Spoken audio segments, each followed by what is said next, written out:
psikiatri dhe thotë nuk janë shqetësim. Kur duhet të shqetësohet një prind? Unë mendoj që çdo shenjë e cila nuk ka qenë normale deri dje është shenjë për të vlerësuar dhe është shenjë alarmi.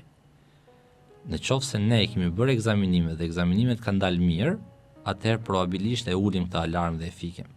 Pra, askush nga ne, sado që ne dim, nuk mundet të themi që ky çrregullim sjellje apo kjo dhimbje apo kjo pagjumësi apo çfarë do të situate që ndodh është normale.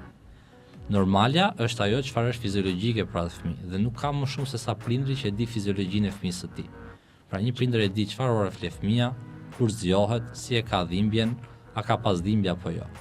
Kur një nën referon që ky rregull ose kjo fiziologji normale e fëmijës vet ka ndryshuar, sigurisht që ka një problem dhe këtë problemin ne duhet ta diagnostikojmë.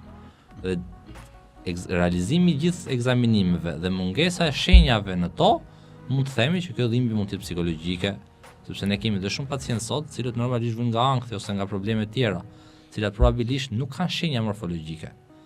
Dhe ne shpeshherë kuptojmë që kjo patologji që ai po referon nuk është patologjia kryesore e tij, sepse thotë më dhëm koka, pastaj thotë më dhëm edhe këmba, dhe ti thua, ok, këmba e majt, po, dhe pas 10 minutash thotë po më ka dhënë edhe djatha para një muaji.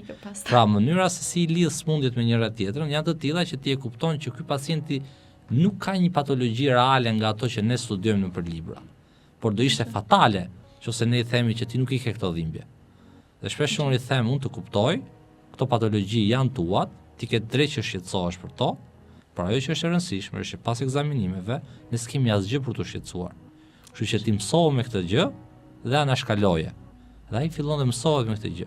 Nëse ti do e presësh të pacient me të parën dhe do i thuash ti s'ke gjë ke psikologjike, është e para që ai të shkojë në 10 mjek tjerë për të gjetur një arsye që ai realisht e ka të dhimbje.